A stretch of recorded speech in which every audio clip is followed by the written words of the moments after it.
Boa noite, pessoal. Uma satisfação estarmos aqui novamente, né, trazendo algumas reflexões, né, para que possamos aprofundar cada vez mais aí os nossos estudos, os nossos conhecimentos acerca da doutrina espírita e também, de certa forma, até sobre a história do movimento espírita, né? Já uma vez que traremos aí na noite de hoje algumas considerações. Claro, acerca do tema principal, o controle universal do ensino dos espíritos, chamado de CUE, né, já que é um termo bastante longo, né, que foi e é o método eficaz do espiritismo para a aferição da verdade. Algo realmente inédito, que inclusive até hoje é utilizado no meio científico. E a gente vai entender um pouquinho isso melhor hoje, pelo menos esse é o nosso intuito. E nós começaríamos dizendo que, inclusive, é um argumento volta e meia utilizado para sutilmente tentar descredenciar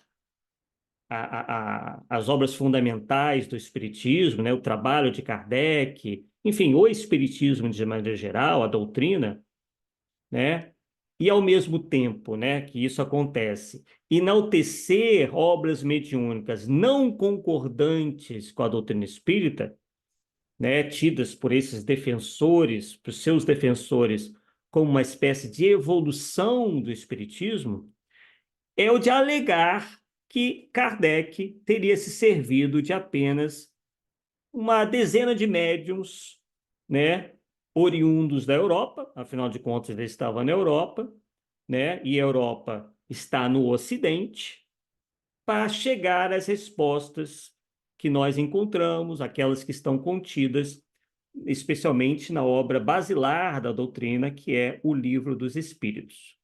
Então, como que isso acontece, né? Essa argumentação. Ah, mas que Kardec serviu apenas um número reduzido de médiuns. Ah, porque Kardec e os médiuns estavam influenciados pela cultura ocidental, relegou o Oriente, etc, etc, etc. E a gente acabou, em vista desses argumentos, né, digamos assim, algum tempo atrás, em 2012, nós fizemos uma pesquisa com o intuito de esclarecer em definitivo essa questão, pelo menos para mim, eu acho que ficou esclarecida, né, em definitivo, onde nós, de certa forma, derrubamos essa falsa informação, uma vez que a gente apresenta, de certa forma, os grupamentos mediúnicos com os quais Allan Kardec manteve e mantinha correspondência mundo afora. Aí vocês vão perguntar, Tato, mas como é que você conseguiu isso? Né? É simples. Né? Nós simplesmente lemos, na medida que nós fomos lendo. Vocês estão me vendo? Então, né? Ah, então tá. Aqui tá certinho. Beleza. Na medida que nós fomos lendo a revista espírita, nós fomos anotando, né, a origem dessas mensagens, tá? E verificamos o seguinte, que Kardec simplesmente entrou em contato com médiums de 37 países diferentes mundo afora. Então vamos lá. Eu obviamente trouxe de cabeça, não conseguia lembrar, né? Então tenho uma colinha aqui comigo. Na Europa, desses 37, foram 18 países e 222 localidades. Então, países da Europa mencionados: Alemanha, Áustria, Bélgica, Dinamarca, Escócia, Espanha, França, e aí, obviamente, né, foram 163 localidades. Afinal de contas, por mais que Kardec tivesse noção de algumas línguas, ou mesmo falasse algumas línguas, né? Afinal de contas, o Espiritismo nasceu na França e era a língua com a qual que Kardec melhor dominava, sua língua nativa, e o Espiritismo prosperou muito mais rapidamente na França. Então, nós verificamos que em 222 localidades, 163 eram na França. Grécia, Holanda, Inglaterra, Itália, Polônia, Portugal, Prússia, Rússia, Suécia, Suíça e Ucrânia. Então, perfazendo aí as 18 localidades. E as Américas não ficaram de fora. Foram 8 países em 23 localidades, incluindo Brasil, Canadá, Colômbia, Cuba, Estados Unidos, Guiana Francesa, México e Peru. Na África, foram 5 localidades, 5 países e 14 localidades. Enquanto na América foi 23, na África, 14 localidades em 5 países.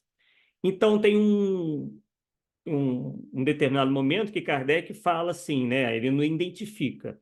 Ele identifica assim com pequena cidade africana, mas aí ele não disse mais nada, mas nós tomamos nota. Pequena cidade africana, Argélia, Egito, Guiné-Bissau e Ilhas Maurício. Tá? Na Ásia, que é a reclamação, né, da maioria, não, porque descartou o Oriente, isso e aquilo. Na Ásia foram 6 países, mais até que na África, e 9 localidades. E ele fala em extremo da Ásia, sem detalhar o local, China, a Indochina, que na época o nome era Cochinchina, Síria, Turquia e Israel, né, que fica, como vocês bem sabem, ali no Oriente Médio, né? E a Turquia tem a parte que é europeia e tem a parte que é asiática, né? Então, ele lista, né, dessas 200 e tantas localidades, enfim, uma série de cidades, por exemplo. Se a gente fosse pegar aqui, vamos lá, vamos pegar um país aqui, que realmente não vai dar para listar todas as cidades, né? Mas vamos para as Américas, né? Porque afinal de contas estamos nas Américas, e eu vou puxar aqui para a gente. Só para a gente ter essa amostragem inicial, né? Importante. Então, nas Américas, no Brasil, consta lá na Revista Espírita de março de 1861, em janeiro de 1867, onde ele cita o Rio de Janeiro, né, e também em julho de 1864. E Salvador, na Bahia, na Revista Espírita de novembro de 1865 e julho de 1869. Tá?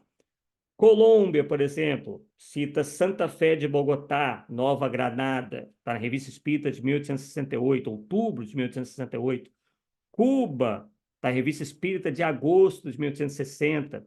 Estados Unidos tem várias localidades também, né? Tem em Ravenswood, tem em São Francisco, tem em Rhode Island, né? Que é ali na região de Nova York, enfim, né? Na África, Revista Espírita de agosto de 1862, cita a Argélia, tem uma série de citações da Argélia, que afinal de contas, na Argélia se fala francês, né? Foram colonizados pelos franceses. Egito, 2 oportunidades, ó, dezembro de 1864, Revista Espírita de dezembro de 1864 e Revista Espírita de janeiro de 1868.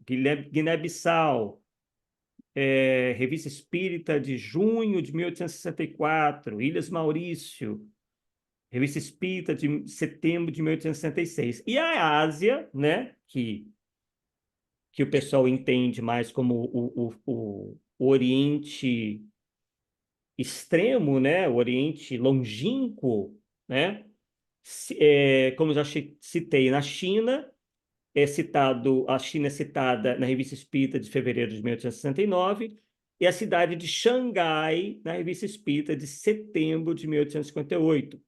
A Indochina é citada na Revista Espírita de outubro de 1868. Saigon, no Vietnã, né, que parece que a época, né, pertencia ainda à China, né, também em outubro de 1868, a Síria, na Revista Espírita de novembro de 1868, Turquia, Constantinopla, enfim, né, vários lugares diferentes aí, mundo afora, tá?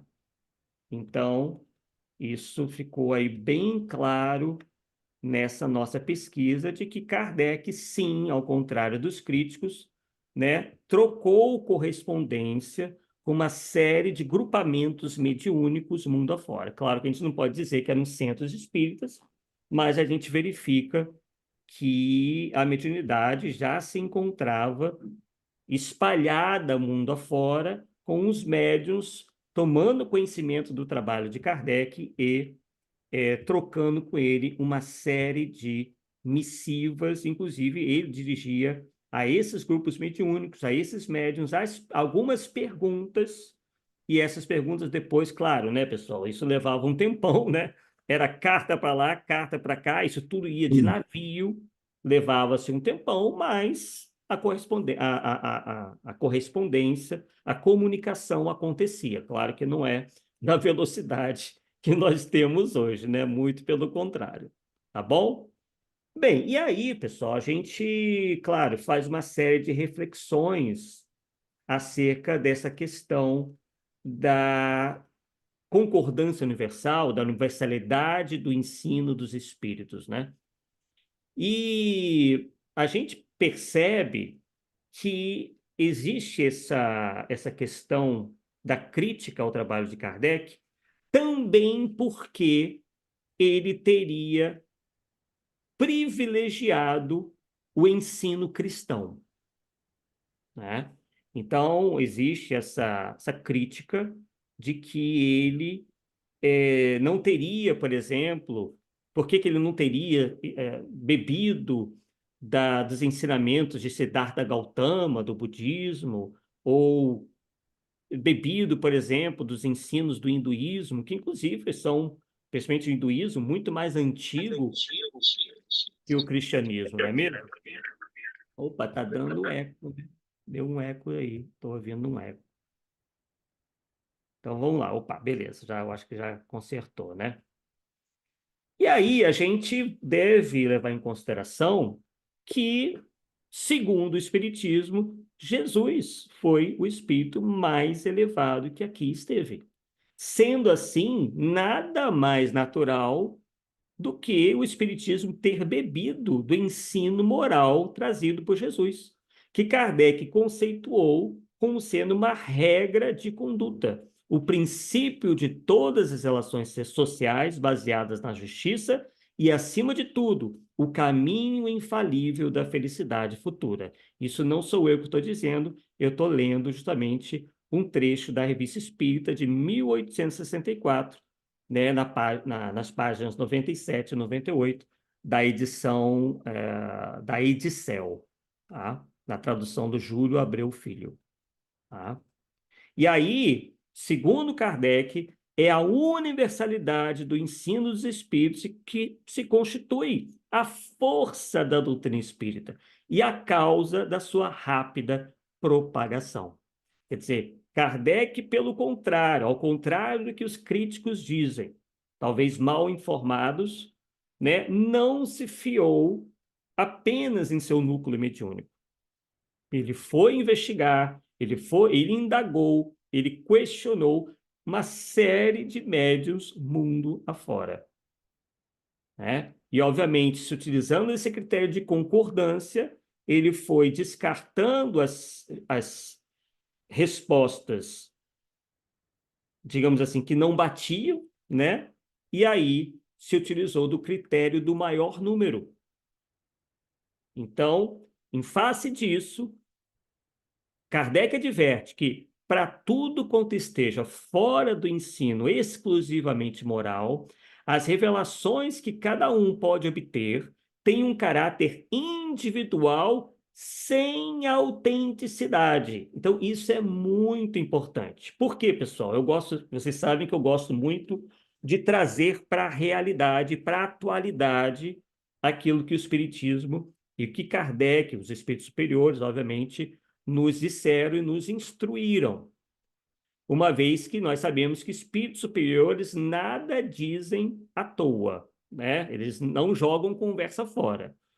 Então, vejam bem, ele diz aqui que cada um pode que as revelações que cada um pode obter têm um caráter individual sem autenticidade. Quer dizer, isso só pode ser considerado como uma opinião pessoal desse ou daquele espírito.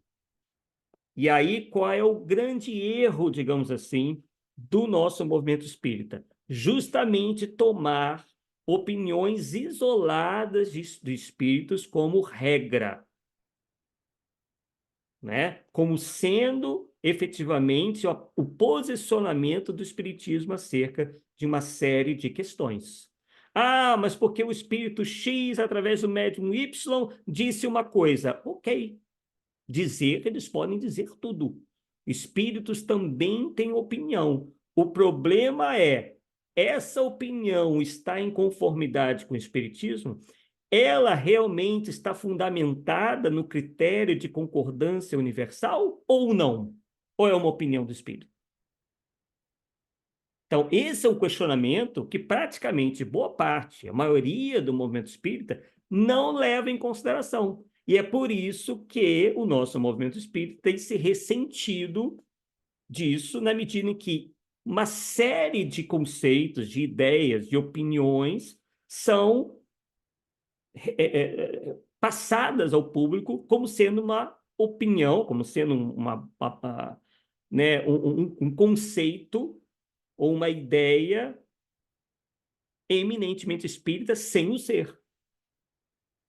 Então, isso, ao longo, na medida em que a mediunidade, principalmente no Brasil, né, foi se propagando, os médiuns foram surgindo, né, com seu trabalho com cada vez mais força, né, essas opiniões mediúnicas, geralmente depois publicadas em forma de livros, de compêndios, etc., etc., foi tomando força e, de certa forma, sendo pareadas com aquilo que a gente aprende com o Espiritismo. E pior, por vezes sendo colocadas como uma espécie de avanço do Espiritismo. Não, não é avanço nenhum. O que nós temos ali é uma opinião individual de um espírito X, Y ou Z.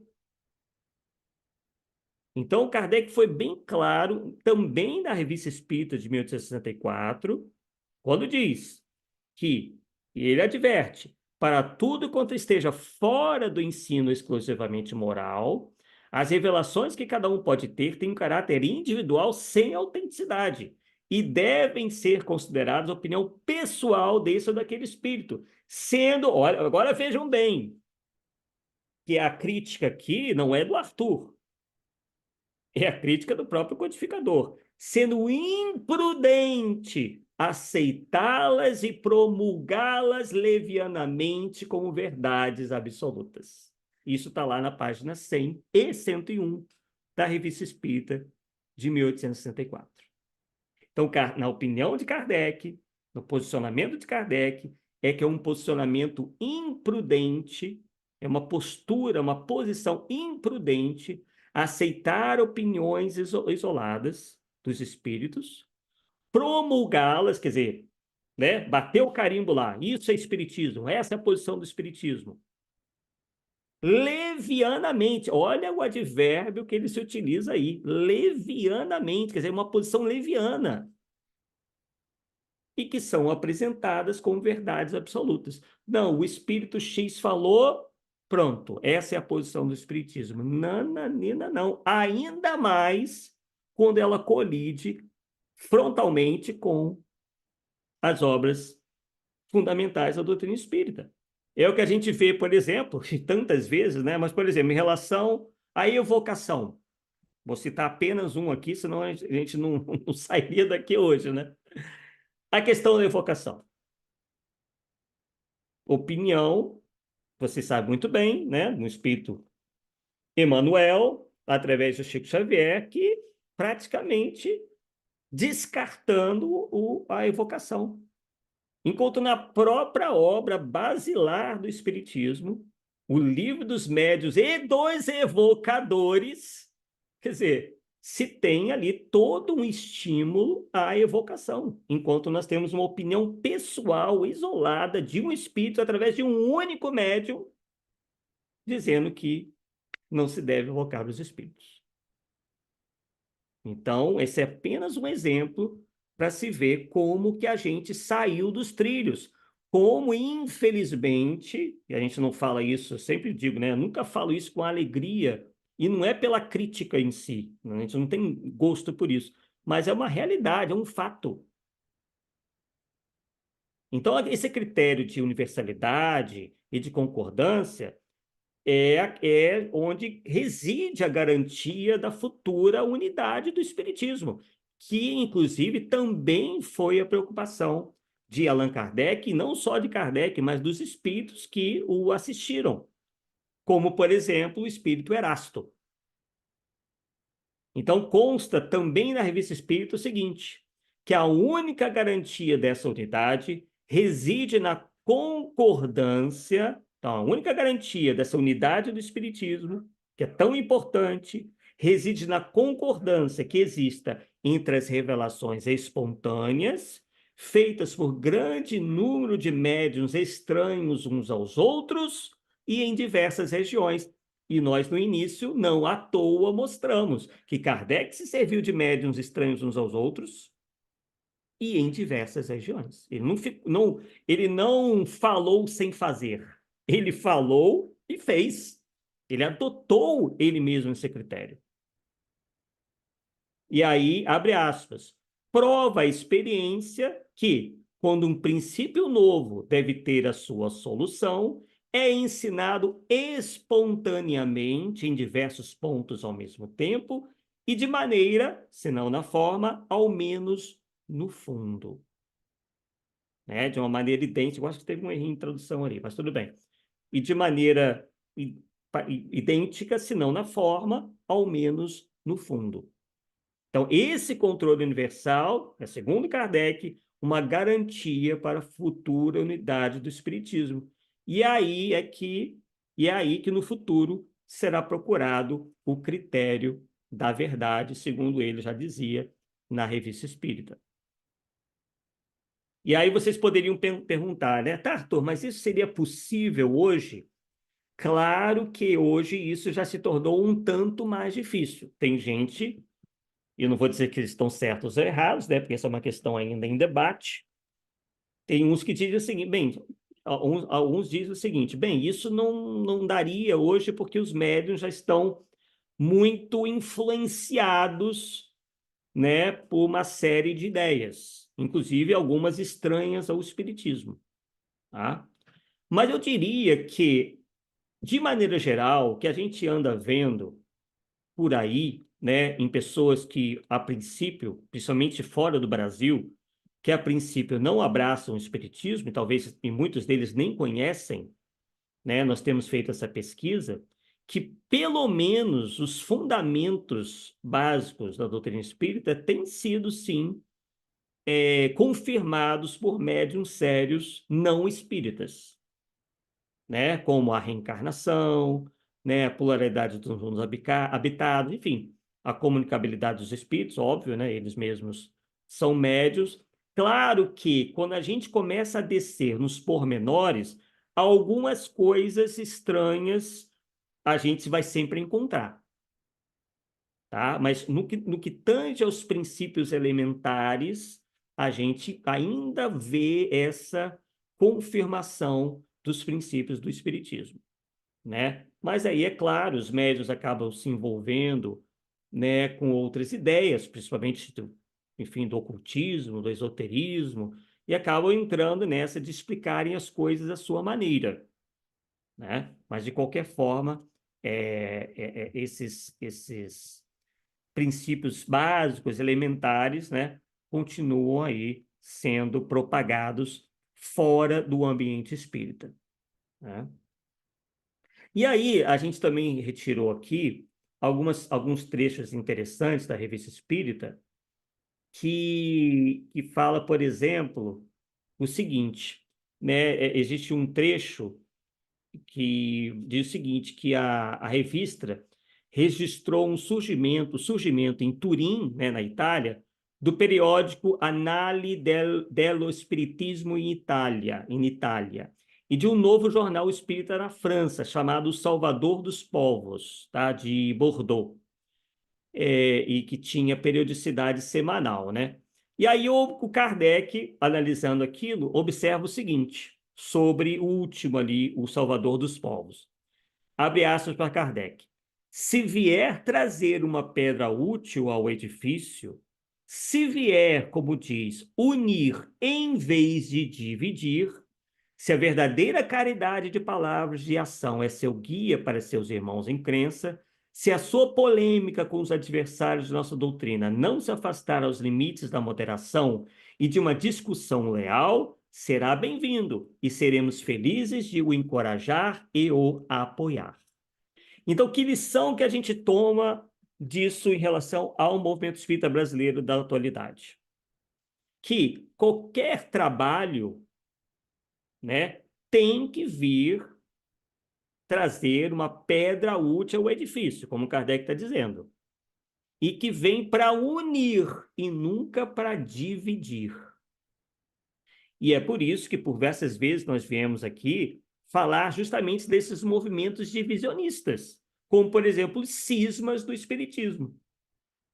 Então, tivemos o primeiro cisma, que foi o rustanismo, depois o que eu, pelo menos, considero quase como um cisma, ou um cisma mesmo, que é o ramaticismo, né? E outros tantos menores que não adotaram assim uma feição de seita, mas que ajudaram a desvirtuar em muito ou bastante o espiritismo, como essa questão aí das obras mediúnicas publicadas sem nenhum critério e com uma boa dose de idolatria ao médium, como se o médium, tudo que viesse através de determinados médiums, fosse uma expressão espírita, ou expressão do que o espiritismo ensina, enquanto eu dei aqui um exemplo entre tantos, né, de que não é bem assim, né, que são médiuns que deram, enfim, vazão, né, a espíritos que, ok, se diziam até espíritas, se diziam aí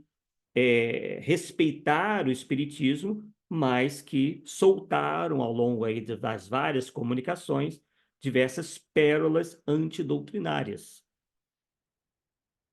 né? Então Kardec se preocupava com isso, que se a gente é para colaborar com o espiritismo, que seja uma pedra útil ao edifício, que venha unir e não dividir. E o que a gente mais anda vendo são os novidadeiros. Não só os desencarnados, mas os desencarnados, mas também os encarnados, né? Fazendo trabalhos muito personalistas, né? Assim, justamente querendo se aproveitar dessa falta de estudo da maioria para se projetarem como verdadeiras autoridades em espiritismo, autoridades em mediunidade, tudo que vem deles é verdadeiro, tudo que vem deles é santo, e a gente diz, alto lá, não é bem assim. Na primeira edição de O Evangelho segundo o Espiritismo, que inicialmente, né, teve um título diferente, Imitação do Evangelho segundo o Espiritismo, a gente encontrou um destaque lá no volume de abril de 1864, que transcreve parte da introdução da mencionada obra, né, o Evangelho segundo o Espiritismo, em que Kardec explica por que o ensino moral contido nos evangelhos foi por ele escolhido para objeto exclusivo do livro. Aquilo que nós estávamos desenvolvendo ainda há pouco, que é essa crítica de que Kardec, inclusive alguns dizem, né, que teria sido um erro de Kardec ter escrito o Evangelho segundo o Espiritismo, porque isso ficou muito mal, que o Espiritismo é universal, que o Espiritismo é isso e aquilo. Só que a mensagem de Jesus é universal. Ela não foi ditada para ocidentais ou orientais. Aliás, na minha humilde opinião, isso é uma grande bobagem. Não existe espírito ocidental ou espírito oriental. O que nós temos são culturas diferentes, né? Mas que não expressam aí nenhuma divisão espiritual. Não existe uma verdade ocidental, uma verdade oriental. Existe a verdade, e ponto final, e com letra maiúscula, ainda por cima, né? Então, o fato, e Jesus, na verdade, claro, a mensagem de Jesus acabou se espalhando e dominando o Ocidente. Mas Jesus nasceu no que a gente poderia dizer que é ali o Oriente Médio, né? Quer dizer, então, se fosse por aí, a gente, se fosse essa questão mesmo de localidade, localização geográfica, a gente poderia dizer que Jesus estava muito mais para oriental do que para ocidental. O que é ocidental é a instituição Igreja Católica, mas quem é que diz que a Igreja Católica é uma autêntica representante de Jesus? Existe essa mistura. As pessoas confundem Jesus com o cristianismo que está aí, né? Mas, né, não é bem assim. O que se fez com a mensagem de Jesus é uma coisa, a mensagem de Jesus em si é outra. Foi isso que Kardec tentou mostrar. Tanto é que ele filtrou tudo para simplesmente se ater à questão do ensino moral.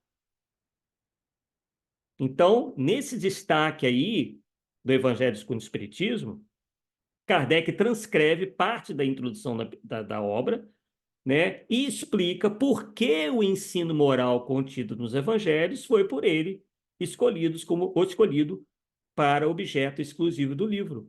E como nós sabemos, eu já adiantei, Kardec elege o ensino moral do Cristo como uma regra de conduta, o princípio de todas as relações sociais baseadas na justiça e, acima de tudo, a rota infalível da felicidade futura. Palavras do próprio Kardec. E já na parte final da introdução da Revista Espírita, de 1864, Kardec é ainda mais enfático. Abre aspas.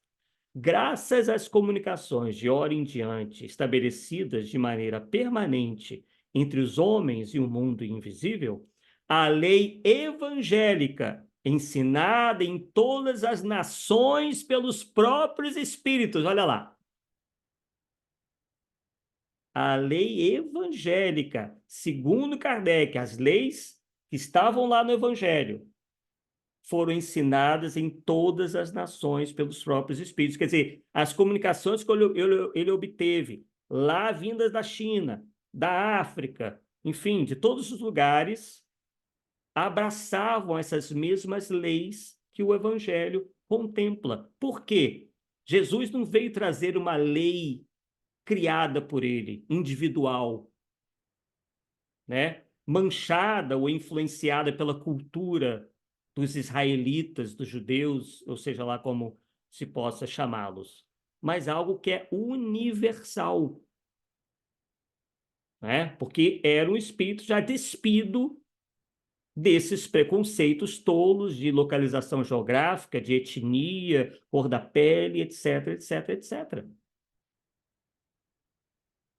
Então, e aí ele continua, que essa lei evangélica, ensinada em todas as nações pelos próprios Espíritos, não mais será letra morta, porque cada um a compreenderá e necessariamente será solicitá-lo a pô-la em prática, a conselho de seus guias espirituais.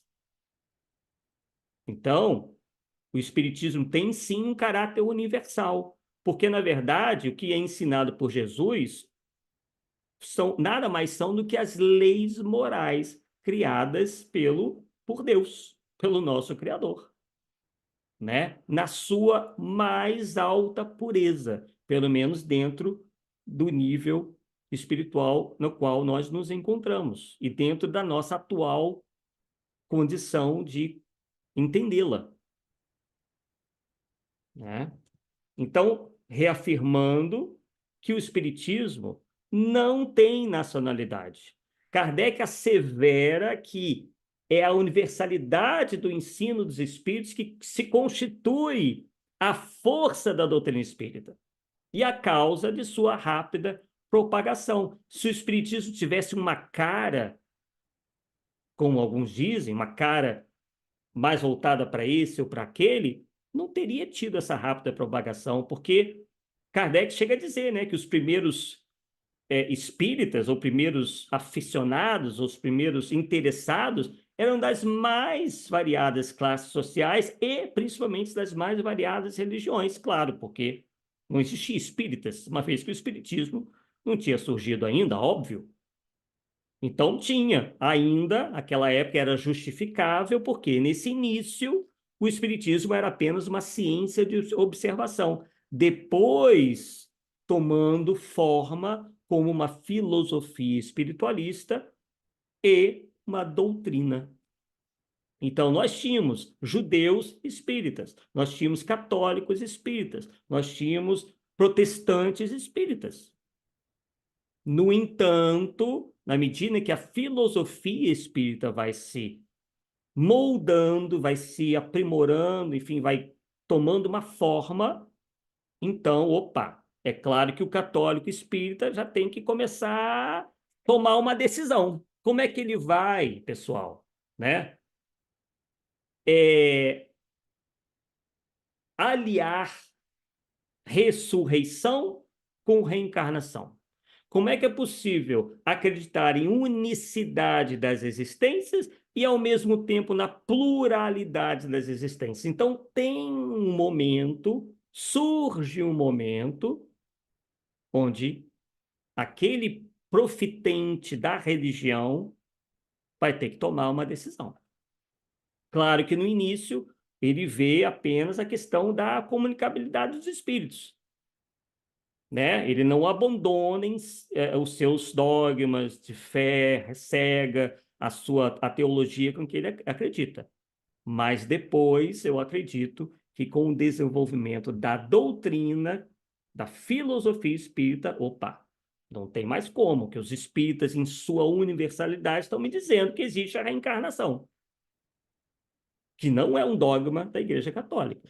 A Igreja Católica, né, no cristianismo que se conhece, vocês sabem muito bem, é aquilo: morreu, ou é céu, ou é inferno, ou purgatório. E ainda no purgatório, fica-se na dúvida se vai para o céu ou para o inferno, né? Chega uma hora que ou ele vai para um ou para outro e acabou. Vai ficar naquela condição para a eternidade. Então, esse ensino é completamente incompatível com o ensino dos espíritos. E o pior, muita gente pega esse momento especial da propagação do espiritismo e diz que isso pode acontecer hoje. Não, não tem problema nenhum ser católico espírita, protestante espírita.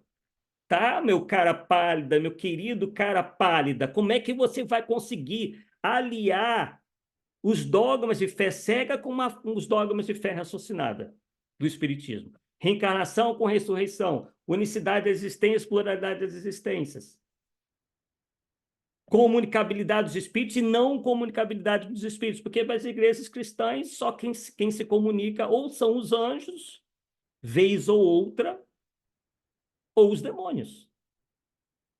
A alma dos homens está fora disso. Eles não acreditam na comunicação da alma dos homens, porque as almas dos homens estão presas ou no céu, ou no inferno, ou no purgatório. E chegando aí aos nossos finalmente, para a gente poder ir para as perguntas de vocês, as considerações de vocês, vamos continuar a leitura aqui desse texto que eu retirei, ó.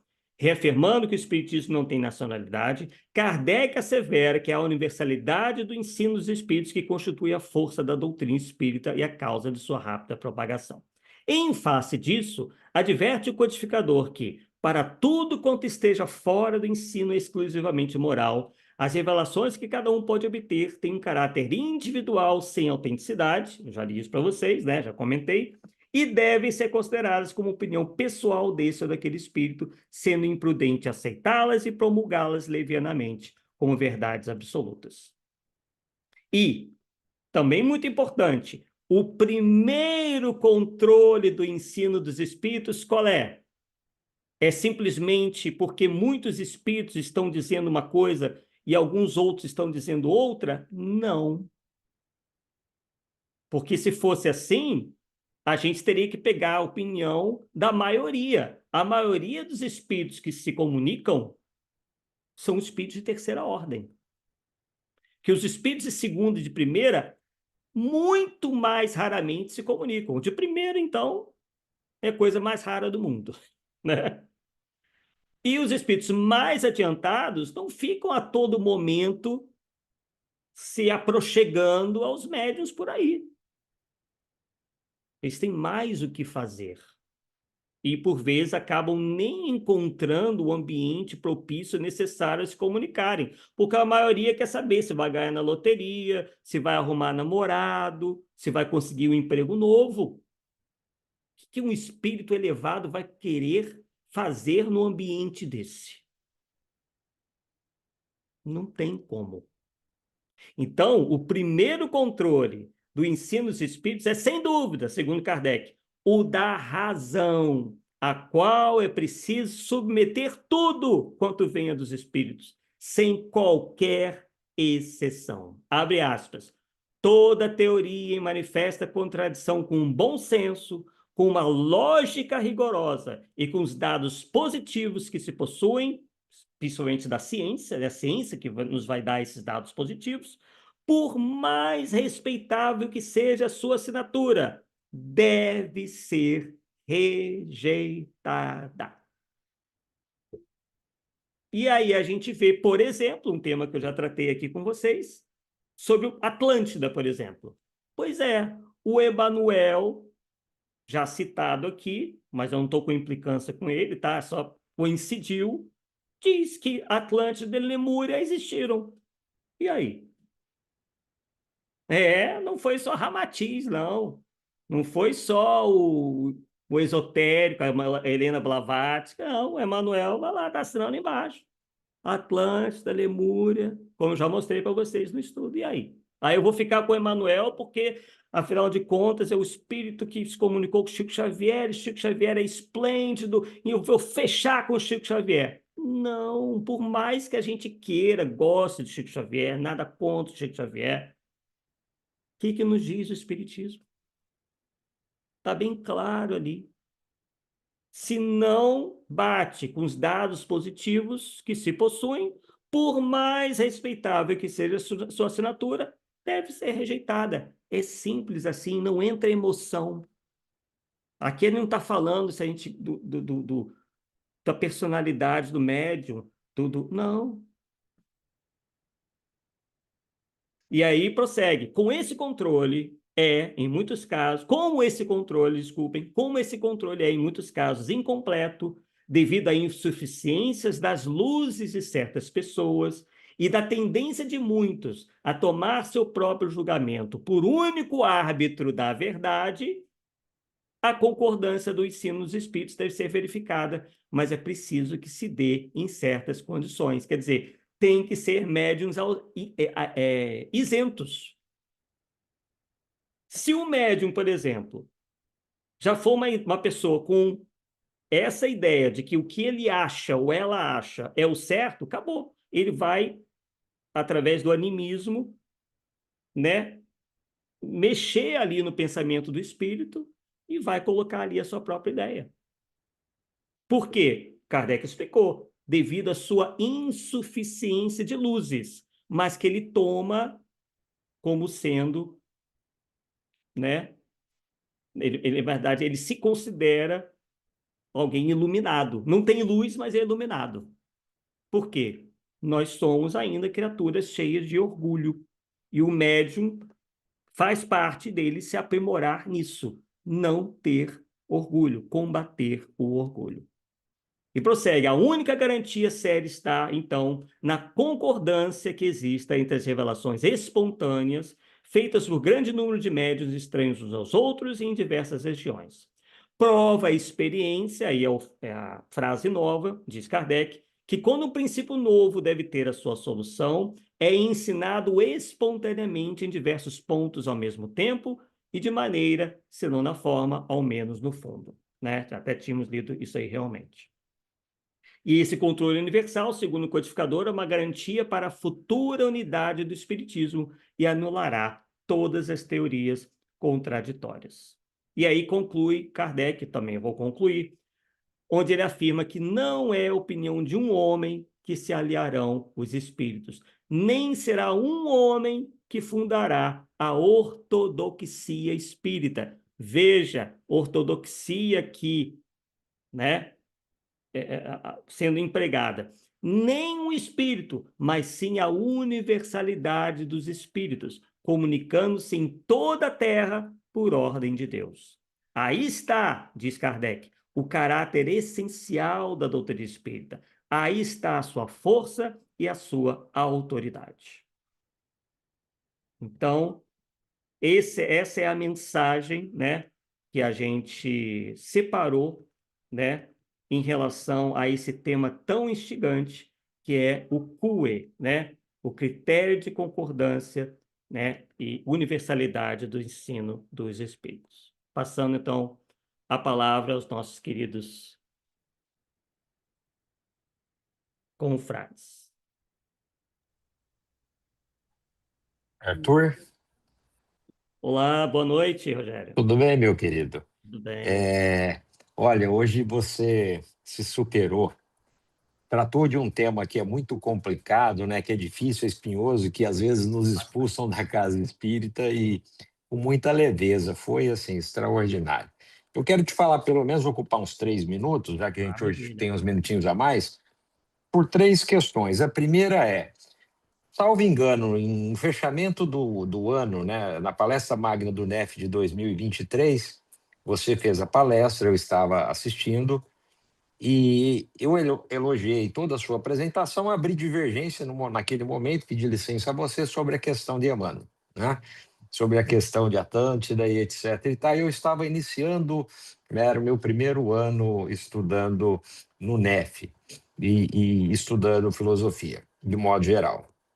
Mas meu espírito científico, né, do meu próprio ramo, de não concordar, assim, sem buscar, né, Uhum. sem validar ou recusar alguma coisa, me fez a buscar e aí estou te dando um feedback, quase 2 anos depois, de que eu passei a concordar com você, naturalmente, que o quão é necessário que nós saiamos da inércia que o movimento espírita se encontra, de aceitar tudo, né, como se é apresentado pelos palestrantes, que a maior parte, inclusive, fala mais bobagem do que acerto, porque não tem um embasamento lá na doutrina espírita, de fato.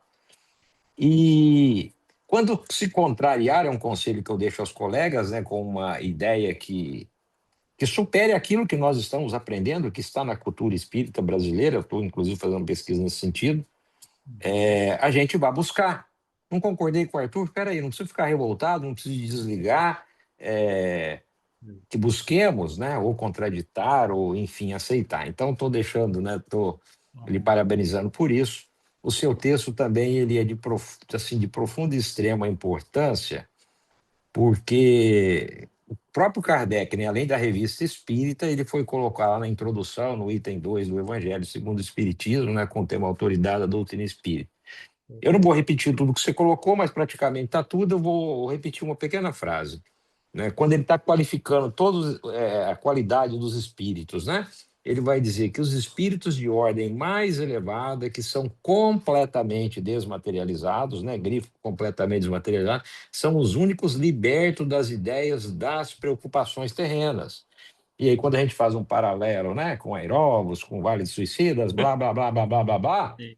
a gente encontra a resposta nessa colocação de Kardec que está no texto que se apresentou hoje. Demanda e estudo. Então, é deixar os parabéns para você. E o último pedido é: você tem esses dados estatísticos que se apresentou? Eu tomei nota de boa parte, mas não consegui tudo. Para Tenho. trocar comigo? Ou você Sim, tem algum sim. artigo publicado disso? Tem um artigo que está no meu blog, né? Onde eu listo isso tudo, da data de 2012, e Você lembra o título? eu posso colocar no grupo também, se você fizer parte dele do WhatsApp. O título eu sei qual é. Eu peço para a Fernanda, então, ela te pede, pode ser? Ok, mas o título, se você quiser, né? Tá, fala. Controle Universal dos Signos dos Espíritos, entre parênteses, CUE, Certo. o eficaz método espírita de aferição da verdade. Obrigado, um abraço. Um abraço. Tchau, tchau. Boa noite para você. Para você também. Mais alguém quer colocar alguma coisa? Eu quero. Tudo bem, Arthur? Tudo bem, Davi? Boa noite. Boa noite. Me diga o seguinte: Hum. o eficaz método espírita que o Kardec usou. Alguém já usou esse método do Kardec para, além do Kardec, para o, a comunicação com o mundo espírita? Veja, a gente tem que, no meu ponto de vista, a gente tem que levar em consideração o seguinte. Ele utilizou esse método para a, digamos assim, né, por falta de termo melhor, para a construção da doutrina. Eu acho que hoje a gente, de certa forma, pode continuar se utilizando o critério da concordância, isto é, como o exemplo que eu dei. Se um espírito, através de um médium, lança uma opinião que já por si só já se conhece a opinião universal, a gente já tem que procurar adotar, né, esse mesmo método. Poxa, se o espírito X está dizendo algo que contraria aquilo que já está na base, a, né, a gente, por questão de, de Coerência. critério, de prudência, exatamente, Lógico. deve procurar observar, né? E aí a gente vai utilizar o critério da razão, né? Que é o principal da história. Porque, tá bom, às vezes em Kardec nós encontramos informação, por exemplo, que está lá na Gênese. Embora essas informações da Gênese, muita gente ache que é estão ali alguma coisa fechada em termos de ciência, não. Foi, né, uma opinião supostamente de Galileu, através de Camille Flammarion, né, e aquilo já se mostrou, boa parte daquilo já se mostrou ah, já superado pelos novos conhecimentos científicos. Então, não vou ficar batendo naquilo mesmo, porque o que está lá na Gênese nunca se propôs como sendo uma opinião Fechada. fechada, né, já estabelecida da doutrina, mesmo porque a doutrina não trata de questões atinentes à ciência, né? Os espíritos Sim, não podem nos adiantar essas coisas, eles podem falar segundo os seus conhecimentos, aquela coisa toda. Então, quer dizer, o que eu acho é que deveria se continuar se utilizando, mas aí eu acho que não ficaria um pouco difícil fazer exatamente como Kardec estava fazendo, porque afinal de contas a gente não está montando nenhuma doutrina. A gente já tem uma doutrina constituída e o que a gente vai fazer é selecionar melhor o que os espíritos hoje dizem, né, para que isso não contrarie a base. E se quando surgem novos assuntos, que tem assuntos, obviamente, questões que na época de Kardec cara, não havia, né?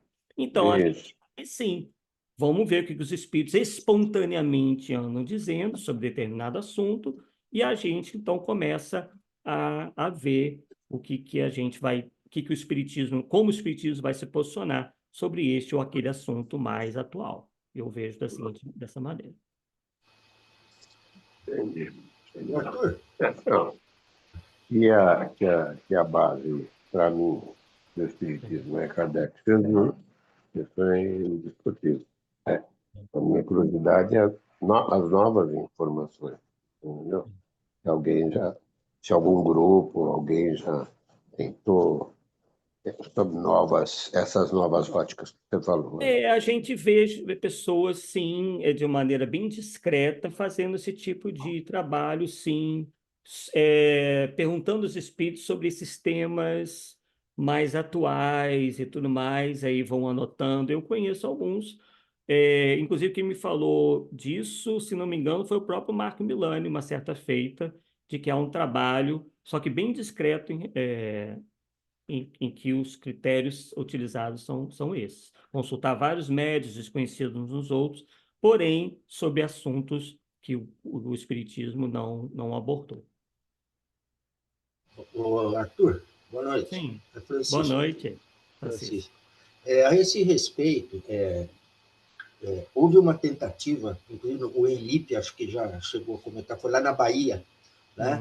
Só que o problema, o grande, diz que não deu certo, né? Mas diz que estão lá vendo alguma coisa. Mas só que somente 3, aí eram centros espíritas, porque você vai procurar médiums em centros espíritas.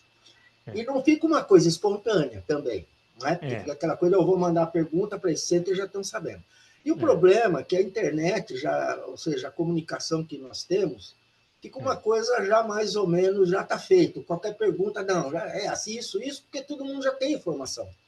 Agora, algo que ninguém tem a informação aqui, nós encarnados, e essa seria a grande questão. Perguntas sobre coisas que nós ainda não temos conhecimento, né?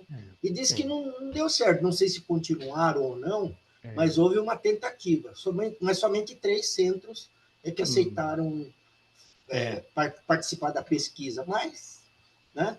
Então, mas não, é complicado hoje em dia. É complicado, né? Hoje é complicado. Muito complicado. Muito complicado mesmo. Deve ser... É complicado, mas seria um pouco mais fácil. Você joga no Excel, você já consegue compilar. Não, vai ser O tudo, os médios trabalho vão que ser... o Kardec teve para compilar tudo isso. Né? Os médios vão ser tudo Ctrl-C, Ctrl-V. Então, É, isso aí. A pergunta, Ctrl-C, Ctrl-V, eu já tenho a resposta.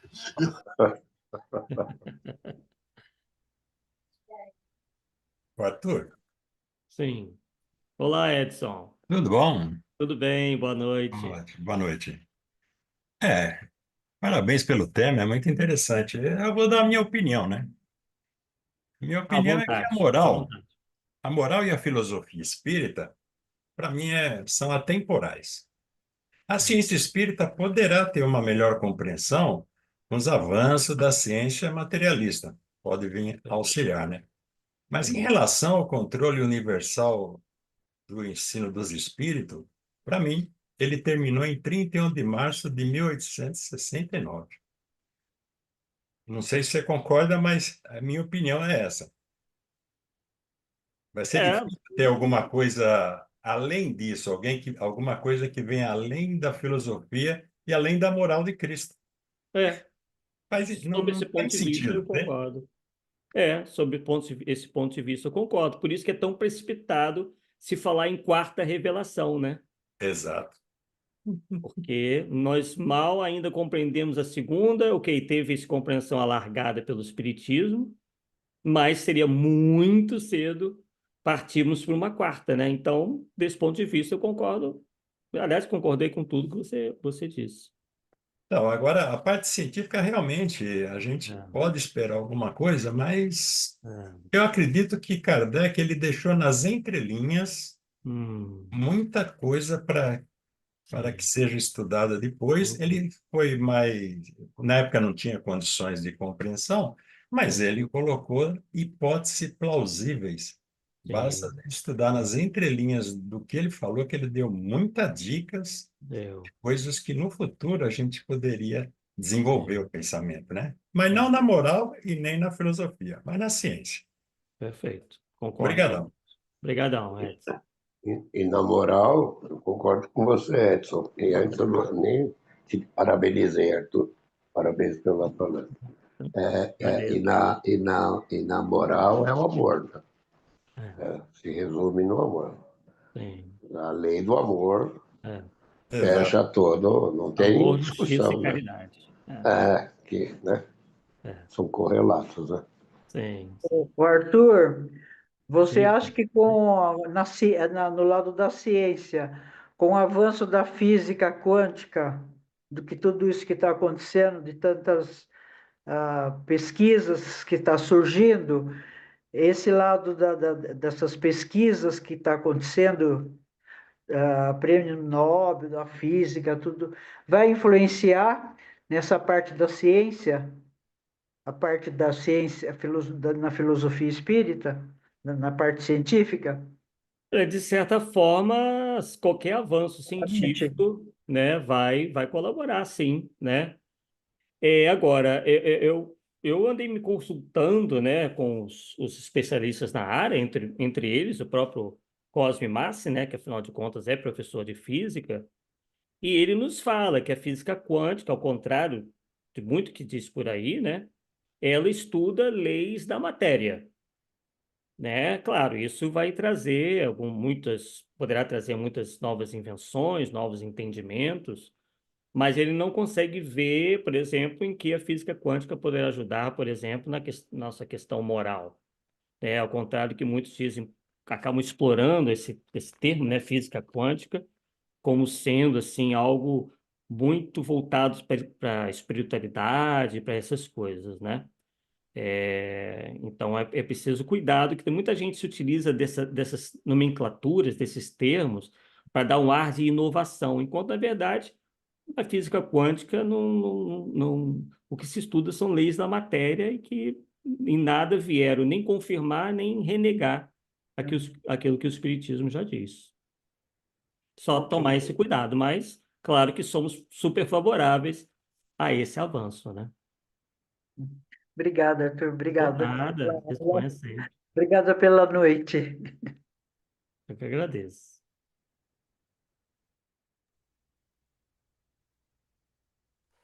Arthur, quando você lembrou do Marco Milani, o Silvio Schibeni também, né, que é nosso colega de estudo e pesquisa, você está lá, ele tratou disso há algum tempo e ele é sempre incisivo, né, nas questões que você colocou da evocação, de que seria uma das necessidades do campo da ciência espírita, né, com o objetivo de fazer exatamente o que Kardec fazia.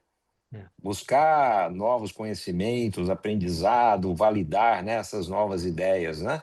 Mas, assim, é possível, ainda que a gente não consiga empregar a distinção das pessoas, a falta de conhecimento, é possível, utilizando o rigor que o Kardec chama lá de lógica rigorosa, a expressão que ele usa, a razão que você trouxe, e as diretrizes do próprio método. Elas vão permitir, então, validar, né, se o que está sendo falado tem fundamento, e veja, sem espichar.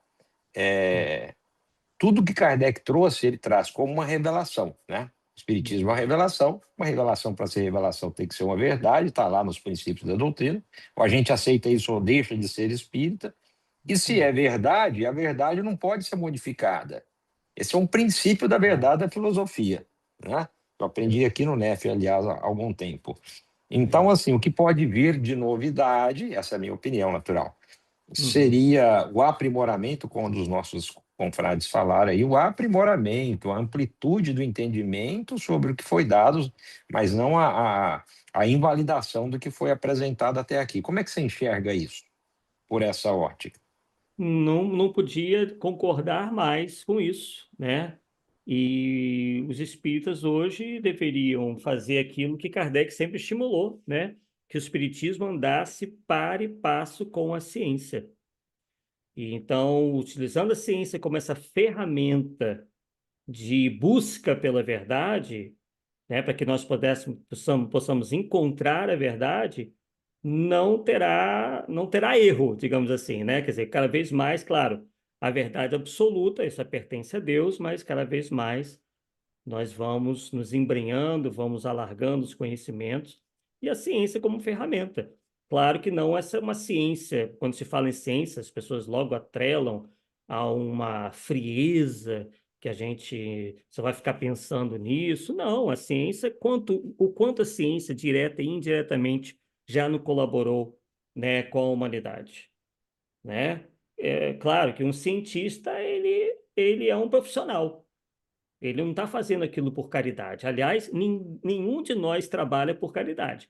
Todos nós trabalhamos por um salário, todos nós trabalhamos buscando o aprimoramento profissional, e eles não poderiam ser diferentes, né? Então, a ciência já nos trouxe muitas coisas, muitos espíritos superiores já encarnaram em meio à ciência, né? No meio científico, e nos empurraram também rumo a esse mundo muito melhor do que foi há 50, 100, a 200 anos, né? Comparemos como era a nossa vida 200 anos atrás, como é hoje, né? É impressionante. E isso vai sendo os tijolinhos que nós precisamos para um mundo melhor, né? Não só a religião é um braço que nos faz progredir, mas também o conhecimento, representado naquilo que a gente simbolicamente entende como as duas asas do espírito, inteligência e moral. Principalmente na questão ecológica, né? Na questão de cuidar do planeta, né? Infelizmente, Principalmente, né? tivemos. O avanço que a gente teve no conhecimento disso aí, né? Eu acredito que a gente entra agora numa nova era, né, onde haverá uma maior conscientização, porque também faltavam os homens o conhecimento do quão prejudicial aquilo tudo estava sendo para a natureza. Então, cada vez mais, né, a humanidade vai se acercando dessa nova realidade, eu acredito, e a cada dia tem surgido novas tecnologias menos poluentes e que possam procurar fazer reviver, né, um planeta muito mais saudável, né, e respeitando mais a natureza. Tudo bem? Miriam, quer falar alguma coisa? Não, só agradecer ao Arthur, foi muito bom. Foi ótimo. Muito Agradeço. gostoso. Muito bom. Obrigado, Miriam. Muito bom, Arthur. Muito bom mesmo. Então, vamos agradecendo assim ao Arthur, né? Dando boa noite a todos. Agradecendo de coração mesmo, Arthur, né? Foi uma noite muito, que nem a Lida falou, uma noite muito boa. E que a semana que vem nós estaremos aqui novamente com outro estudo. Maravilha. Tudo bem? Tá ótimo. Gente, boa noite a todos. Boa noite, boa Obrigada. semana. Boa noite a Obrigado todos. Obrigado, pessoal. Tchau, Chicão. Boa Boa noite, semana forte pra todo abraço a mundo. todos. Tchau, Tchau, Davi. Rudy. Tchau, Tchau, abraço. Rudy, tudo